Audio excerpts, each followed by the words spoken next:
Ang ating tanong ngayong umaga, kaugnay ito ng ating magiging topic no tungkol po sa World Asthma Day. Sa tingin niyo po, anong unhealthy habit ang nakakapagpalala ng asthma ng isang tao, ha? Ano po kaya? I-text nyo po sa 0916-296-6625. Pwede rin po kayong mag-comment sa ating FB page ng 1116 DXAS. So,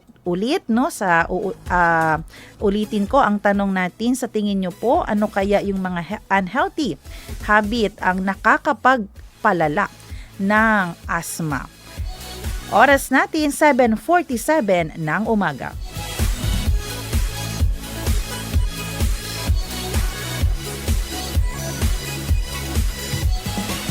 Sale Informao. Prevenir enfermedad y saber el magacura. Junto con el Zamboanga City Medical Center. Servicio con compasión.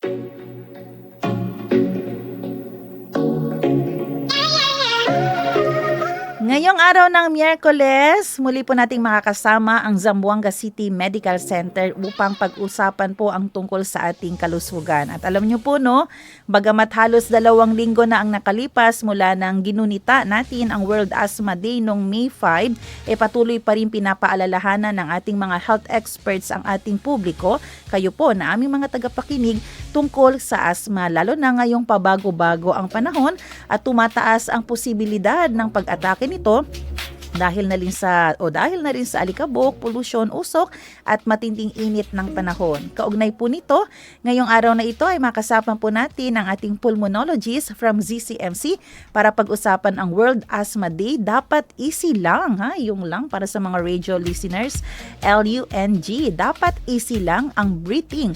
Asthma alamin at kontrolin. Kasama po natin via Zoom, Dr. Abdusattar Abduraouf. Doc, good morning. Welcome po sa ating program. Hello po, Doc. Ayan, baka nakamute po, Doc. Ayan, nakamute po kayo. Ayan. Hello po, good morning po. Yes, welcome po, Doc. At welcome po sa ating segment Serbisyo con Compassion. Ito nga po, Doc, no? Pag-uusapan po natin tungkol itong sa World Asthma Day. Doc, para po doon sa mga tagapakinig natin na hindi pa talaga masyadong familiar siguro, no? Ano po ba ang asthma sa simpleng paliwanag? Okay po. So yung asthma po, ito rin po yung tinatawag nating hika, no? Isa po itong respiratory condition na kung saan may pangmatagalan po na pamamaga sa daanan o daluyan po ng hangin. So usually yung mga pasyente pong may hika, sumisikip po yung daanan ng hangin nila, kumakapal po yung lining pag na-expose po sa mga tinatawag nating triggers at nagkakaroon po ng simptomas tulad ng pag-uubo, hingal, paninikip ng dibdib, tsaka yung wheezes na naririnig natin, parang pumipito po habang humihinga. Mm-hmm. So, yun. Yung asthma po ba, Doc, sa ano po ba ang sanhi niyan? Ano po ang cause? Ito po ba ay namamana? Yes po. So, ito pong madalas po sa aming mga doktor na nakukuha po namin sa mga asthmatic patients namin. May history po o may family history po o may miyembro sa pamilya na may asthma din tulad ng parents o yung mismo mga kapatid. Namamana po siya pero hindi po ibig sabihin na pag may asthma po yung nanay at tatay, magkaka-asthma din po yung mga anak. Pero hindi rin po ibig sabihin na wala pong asthma yung nanay at tatay, hindi magkaka-asthma po yung mga anak. Ganun po. Pero ano po talaga yung sanhi nito, Doc? Bakit nagkaka-asthma ang isang tao? Yes po. Usually may mga risk factors po kasi tayo dyan, ma'am, no? Una-una na po dito yung family history, genetics. Pangalawa po, usually yung mga may asthma po nung kabataan o mga simptomas ng asthma nung kabataan, nawawala po ito usually pag umaabot ng mga teenage or adulthood years, tapos bumabalik po. And then usually affected din po dito yung mga pasyenteng or at least yung mga pasyenteng may allergic rhinitis o pabalik-balik na po na sipon at yung mga may skin asthma tinatawag na at saka yung mga atopic dermatitis. And yung mga pasyente rin pong may allergy sa pagkain tsaka gamot po. Sila po yung mga at risk na magkaroon po ng asthma. Pag sinabi po bang asthma, Doc, usually may ano po ba connection po ito sa ating puso kaya hinihika? Yung asthma po kasi more of a respiratory condition po siya, no? Ibang entity po pagka problema po sa puso. Pero yung hindi po kontrolado na asthma o yung pumapangit po na baga dahil po sa asthma, pwede po maging side effect nito ay pagkakaroon po ng problema sa puso. Okay. So, hindi po dapat balewalain po, Dok, yung asthma. Yes po. Mm-mm. Yes po. Yung asthma, inisip po kasi ng iba na karamihan ay pangkaraniwang sakit lang po ito. Pero may mga pasyente po namamatay po sa asthma, lalo na pag hindi po kontrolado po. Okay. So, sige po, mamaya po tatanungin natin, Dok, no? Yung iba patungkol dyan. Pero, Dok, dito po ba sa atin, sa bansa natin, or kahit dito po sa Zambasuta region, madalas po ba marami tayong mga cases po ng mga asthmatic na mga pasyente? Yung asthma po kasi worldwide po siya na problem, ma'am, no? Globally, according po sa Philippine Consensus for Diagnosis and Management of Asthma noong 2019, around 339 million po ng tao sa mundo affected po ng asthma. Sa Philippines naman po, yung prevalence rate po ng asthma ay 8.7%. So 8.7% po ng mga Pilipino may asthma.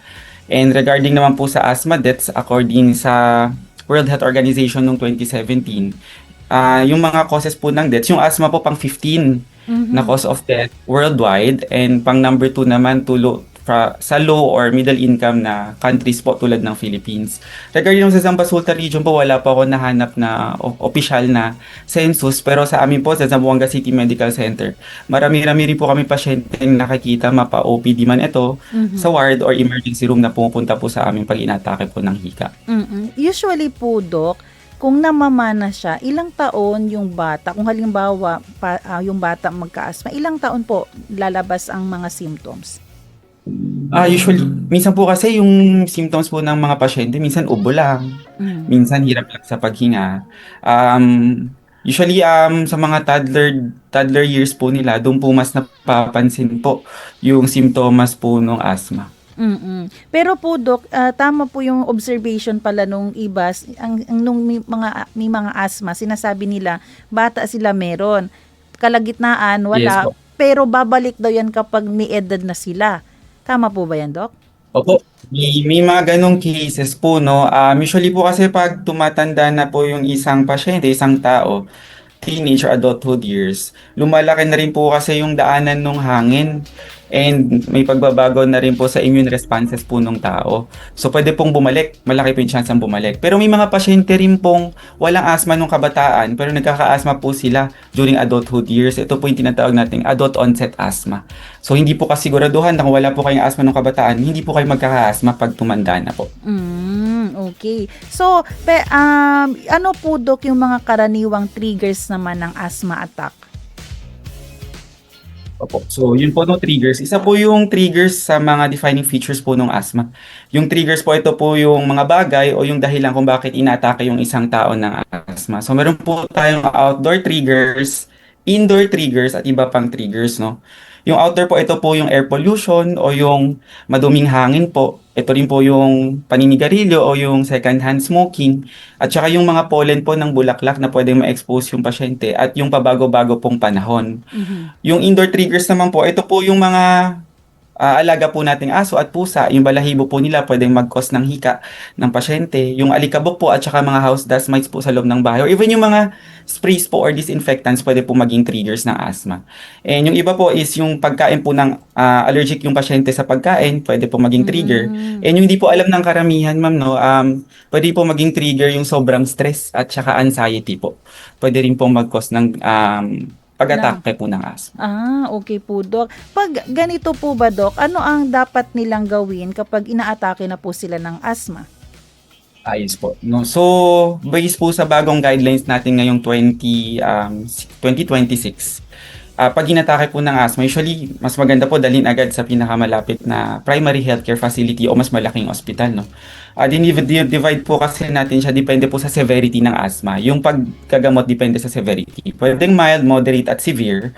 For mild po, usually ito yung mga pasyenteng hingal, pero nakapagsalita pa po ng buong sentence, hindi pa po masyado mababa yung oxygen. Moderate naman, ito yung mga pasyenteng hindi na natatapos yung sentences sa sobrang hingal, at saka bumabagsak na rin po yung oxygen ng mga less than 92%. Yung severe naman po or life-threatening, ito yung mga pasyenteng sobrang pangit na po yung paghinga po nila. Minsan nagtutulog-tulog na, sobrang bagsak na po ng oxygen. Ngayon, pag na-classify na po natin kung mild, moderate, severe, for mild, yung ginagawa po natin usually, pag may salbutamol na rescue inhale, Opo. pwede po mag-puff. Apat na doses. Or kung may budesonide formoterol po sila, ito po yung inhaler din, na usually ginagamit as controller na pwede rin pong gamitin as rescue dose, pwede rin pong gamitin. I-assess po siya, pag nag-improve po, okay, walang problema, pwedeng pauwiin or obserbahan. Kaso pag pumangit po yung pasyente, yung hinga ng pasyente, pwede pong dalhin sa ospital para mas matutukan. Ngayon pag severe naman po, usually kailangan idiretso na sa hospital, no, kasi pwede pong magkaroon ng komplikasyon o pwedeng ikapahamak o ikamatay po ng isang pasyente Mm-mm. pag hindi Meron- po naagapan. Yes po. May naririnig po ako, Doc, ay umiinom sila agad ng antihistamine. Advisable po ba yan, Doc? Yung antihistamine pwede naman po siya as supportive na gamot po, pero hindi po talaga siya yung kailangan po ng pasyente. Yung antihistamine usually for allergies po siya.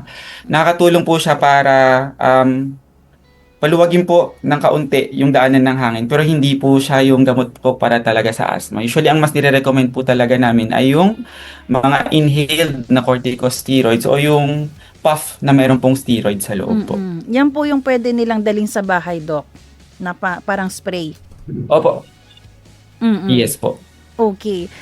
Doc, ano naman po, Doc, yung pwedeng mangyari kapag hindi nila sineryoso ang bagay na ito. Kanina po nabanggit nyo po may mga namatay na. Ano po yung cause ng death? Hindi po nagpa-check up or malala na po, hindi na lang naagapan ng mga doktor. Yun po, yung iba po kasi, ang pinaka-problema po kasi natin ngayon is yung knowledge po, yung kaalaman regarding po sa asthma. Yung iba po kasi minsan, mas pinipiling magkonsulta sa kapitbahay, sa mga kakilala, kaysa po mas kumonsulta sa mga espesyalista. Pag sa doktor po kasi o espesyalista po nagpakonsulta, mas magagabayan po yung mga pasyente kung paano po yung tamang paraan para makontrol po yung pasyente, yung hika po ng pasyente. Matuturuan po nung tamang paggamit ng inhaler, kung kailan po dapat nagfa-follow up, yung tamang pag-monitor po ng mga simptomas. Dahil pag hindi po kasi nakokontrol ma'am yung hika po ng isang pasyente, mas pumapangit po yung baga po ng pasyente over the years and mas nahirap po na po tayong kontrolin. Pag hindi po naagapan, magkakaroon po ng exacerbation o asthma attack na minsan hindi na po nagre-respond sa mga gamot na pwede pong matubuhan yung pasyente, pwede ma-hook sa machine at pwede pong pag nagkaroon ng komplikasyon, pwede pong ikamatay po ng pasyente pag hindi po na gamot ng maayos. Mm-mm. So mas risky rin po, Doc, yung may mga ibang sakit pa na nararamdaman sa katawan. Yes po, asthma by itself po, pwede nang ikamatay po ng isang pasyente. What more po pag may iba pa po siyang problema. Mhm. Pero may mga prevention ways po bang pwedeng gawin para hindi po lumala yung asthma ng isang tao? Yes po, una-una po, avoid po natin yung triggers. So, para hindi po tayo magkaroon ng asthma attack, avoid po yung triggers. Kung alam nyo naman po na bawal kayo sa mga pets, kung pwedeng ibang kwarto o ilipat po muna yung mga pets po ninyo, o yung paninigarilyo, kailangan pong itigil, lalo na kung may nanigarilyo sa paligid po. I-maintain po yung malinis na kapaligiran para mas maganda po yung hangin. And pangatlo po yung tama pong paggamit ng inhaler at pag-adhere po sa paggamit po ng inhaler. Marami po kasi kaming pasyente na, Doc, tinigil ko na po yung inhaler ko kasi yung maintenance inhaler ko kasi okay naman na po. Hindi po tama yon. Kaya po siya tinawag na maintenance medication para po i-maintain.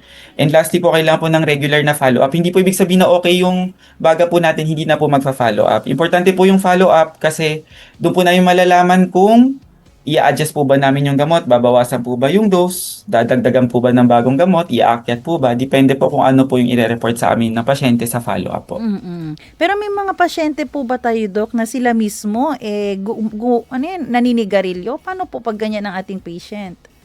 Yes po, may mga pasyente pong minsan matitigas po talaga yung ulo, no? Minsan po kasi pag pakiramdam nilang okay na sila, babalik po sa vision, no? So, nakakasama po talaga yon sa baga ng isang pasyente. Again, asthma by itself, minsan pwedeng maging delikado na po. Dadagdagan po ito ng bisyo tulad ng smoking or vaping na nakakasama po sa baga. So, yung masamang effect po niya additive. So, yun po yung mas mahirap kontrolin yung hika, mas mahirap po gamutin yung hika. Mhm. Lalo na po ngayon na mas pinaganda na yung sigarilyo ginawa ng e-cigarette. Medyo dagdag challenge po yan sa inyo, Doc, no? Yes po. Yes Oo. po. Sige po, Kasi Doc. ang Yes hinihingi po po. ng iba, ma'am, mas magandang alternative po yung vaping sa smoking. Lalo na may mga Yes po. flavors yan, mas na eengganyo, Yes po. mas nagiging mas addict na sila sa paggamit dahil po sa nicotine. Yes po. Kaya paalala po natin sa ating mga kabataan, wala po talagang maidudulot na maganda ang paninigarilyo kahit gaano kaganda ang flavor, kasarap niyan, kung hindi cancer ang matatapat sa inyo, kung may asthma ka naman, di mas mapapadali ang buhay mo. Ang ganda pa naman sana ng plano ng Diyos sa'yo. Pero eto po, Doc, puntahan po natin yung mga myths, no, yung mga misconception po. Ano po ba yung mga usually misconception, mga myths na na-encounter nyo po na dapat na po natin itama ngayon? Sa mga pinapaniwalaan po ng mga pasyenteng nakikita po namin, no, ay yung paggamit po ng mga rescue doses as controllers tulad ng salbutamol na dapat kailangan ginagamit lang pag inaatake. Ginagawa po nilang as maintenance kasi okay naman daw po yun. Mali po yun kasi magkaiba po yung rescue inhalers at saka yung reliever or rescue inhalers po and yung maintenance or controller inhalers. Yung rescue inhalers po, mabilis po yung effect niya pag inatake po yung pasyente. Pero yung bisa naman po, madali lang. After 4 hours, wala na pong effect.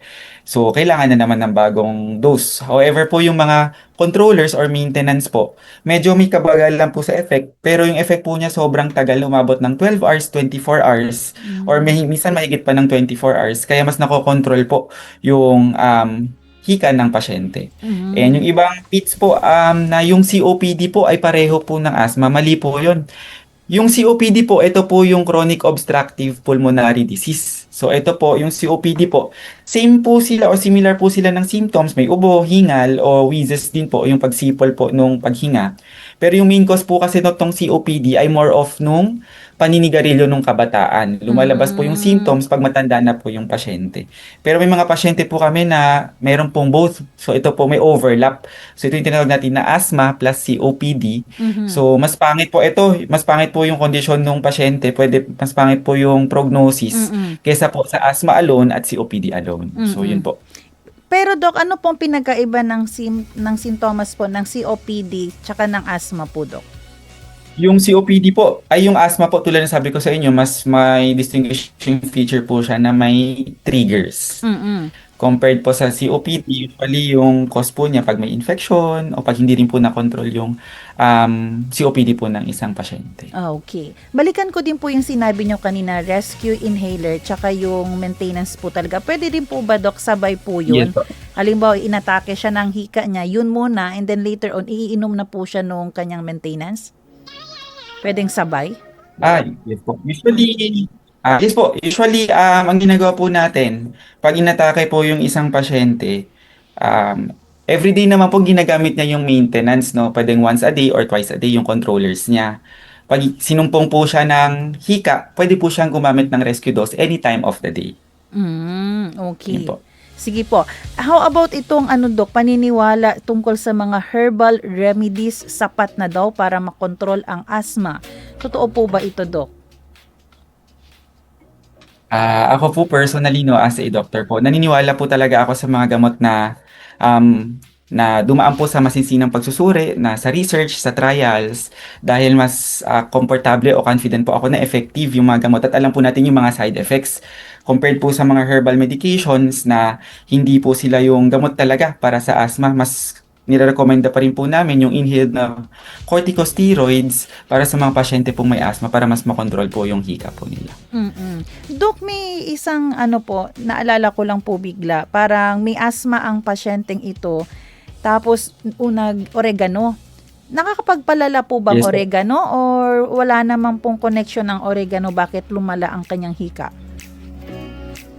Actually, wala naman pong, ako personally, wala po akong encounter pa po na research o pagsusuri po regarding po sa study sa oregano sa effect po niya sa asthma. So, yun po, yung mga halaman, pwede rin po siya maging triggers, pero hindi ko po masasabi na yung oregano ay masama po talaga para sa asthma din.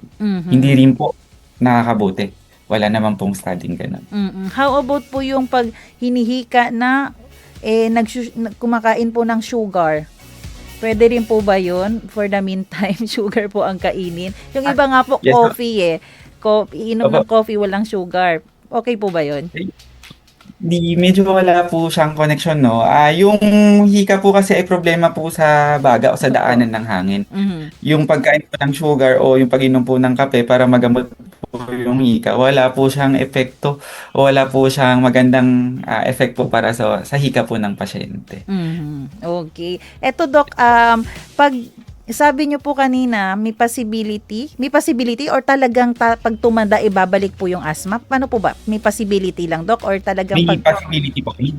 May possibility po. Hindi po lahat ng may asthma nung kabataan magkaka-asthma pa rin po ng pagkatanda. kung may possibility at talagang nagka-asthma po si senior, bumalik yung asthma niya, ano po yung mga tendency po nito? Ito na po ba yung pwedeng cause ng kanyang, Doc? Complication? Yes po. Usually pag sa mga matanda na po bumalik po yung asthma nila, ang mas mahirap po kasi doon, mas apektado po sila ng triggers. Isa na po sa trigger ay yung pagkakaroon po ng ubo o yung mga infection sa baga, which is sila naman po yung high risk. Pag nagkaroon po nun, mas malaki po yung chance na aatakin po sila ng hika nila. Pangalawa, sa mga mas matatanda po, mas mahirap po yung gamutan, no? Mahirap po yung paggamit ng inhaler, nahirapan po silang gamitin. Kailangan po talaga ng tulong ng relatives o ng family members para maturuan po sila ng tamang paggamit po ng inhaler. Mhm. And yung immune system po nila hindi na po mas maganda compared po nung bata. So mas mahirap po talaga makontrol pag mas matanda na po. Mhm. Itong inhaler po ba, Doc, na bibili nila, kailangan pa ng reseta? At saan po ito pwedeng bilhin? May available Yes po po. ba sa ZCMC? Ayos po, yung rescue doses po at saka yung controllers po na para sa asthma, available po anywhere po sa pharmacies. Sa ZCMC, available din po yun, no? Usually, kailangan po talaga ng reseta for these types of medications, lalo na kami steroid po na laman yung controller inhalers. And yung pinaka-importante po kasi doon, ma'am, na kailangan po na makita po sila ng doktor at mareseta ng doktor, ay maturuan po sila ng tamang paggamit ng inhalers. Isa po kasi ng cause ng frequent na asthma attacks ay yung maling paggamit po ng inhaler po. Mhm. Paano po ba, Doc, yung tamang paggamit? Kung i-allow nyo po, paano po ba siya? Yes po. Sige po. So usually po kasi may different types po tayo ng inhaler, no? Yung pinaka-common po is yung DPI or dry powder inhaler at yung MDI or metered dose inhaler po. So magkaiba po yung gamit nila, no? Yung dry powder inhaler po, dahil po powder yung laman niya, pag hinigo po siya, kailangan po mabilis at malalim. So ganun po, Okay. para mas lumabas po yung gamot. Pero pag meter dose inhaler po, usually, ito po, aerosol po yung laman niya. So, mas madali po siyang gamitin. Usually, mabagal at malalim po yung pag-inhale po sa kanya. So, sinishake po yun, depende po sa type of inhaler. Pag in-inhale po, malalim at mabagal lang po. So, parang ito lang po. Mm-mm.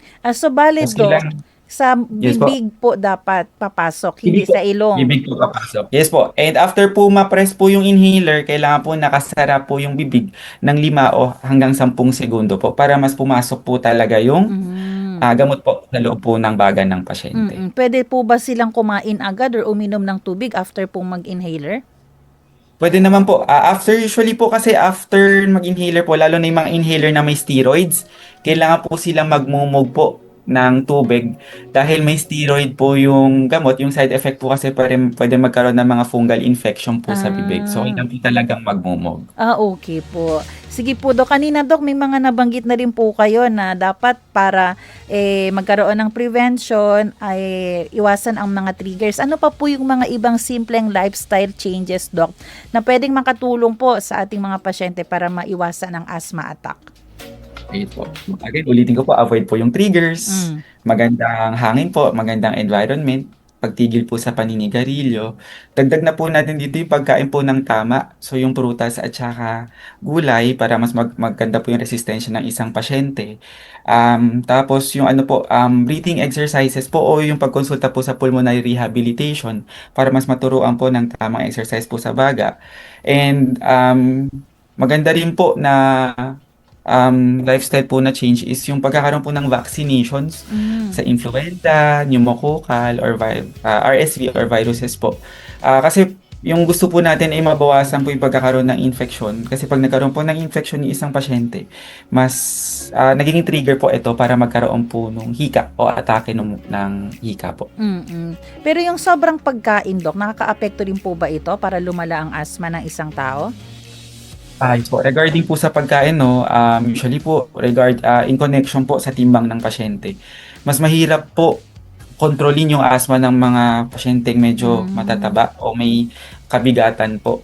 Hindi po sila masyadong nagre-respond o mas kailangan po nila ng mas mataas na dose po ng inhalers po. Same po ba sa senaryo din ng yung under malnourished po? Medyo challenging din po. Opo, usually po kasi pagka ganun, yung mga malnourished po na mga pasyente, mababa po yung resistensya. So, mas madali pong magkaroon ng infection. So, mahirap, madalas din po nagkakaroon ng asthma attacks. Kung halimbawa po, Dok, mag-decide sila na magpa-check up sa inyo, baka natakot na yung iba ngayon, saan po sila pwedeng pumunta? Kailan po, Dok? Yes po, sa Zamboanga City Medical Center, meron naman po tayong outpatient department para sa mga pasyenteng gustong magkonsulta sa amin kung paano po yung tamang paraan ng paggamit po ng inhaler, paano po yung ano po yung tamang inhaler na gagamitin. Every Tuesday po sa pulmonary department po, meron po kaming consultation. Pero every day po, pwede po kayong pumunta. May general internal medicine OPD naman po kami. Pupunta lang po ng OPD para pumila at makita po ng doktor. Para sa mga pasyente naman pong inaatake po ng hika na hindi na po kayang i-manage sa bahay o sa mga health centers, pwede naman pong dumiretso sa emergency room anytime po, anytime of the day. Ayan. So, wag pong matakot May ano naman po yung itong asthma naman po ay manageable naman po ito, Doc, 'di ba? Walang dapat ikabahala lalo na kung nagpapa-check up lagi ang mga pasyente. Yes po. Yung asthma po, unfortunately, wala po tayong cure or lunas. Pero definitely, pwede po siyang kontrolin. Yung mga kontroladong asthma naman, pwede po sila mamuhay ng normal. Pwede pa rin po gawin yung mga daily activities of daily living po nila. So, wala pong problema kung kontrolado po yung hika naman po. At yung lifestyle din, dapat bantayan mo din ang lifestyle mo. Kasi, Doc, di ba kahit gaano ka-kompleto ang iyong gamot, ang iyong inhaler, kung ikaw naman ay nag-i-inhale din dyan ng sigarilyo, wala rin pong mangyayari, Doc, no? Maglalaban. Sayang po yung perang pinambili ng inhaler. Opo. Oo, doon mo na Yun lang po. yung budget mo para doon sa sigarilyo, doon na lang sa gamot mo. Kasi yung side effect din po nito, Yun Doc, po. yung mga yung naninigarilyo, yung mga kasama niya sa bahay, pwede rin magkaroon ng problem dahil nalanghap din nila yung inilabas niyang usok, di ba po, Doc? Yes po.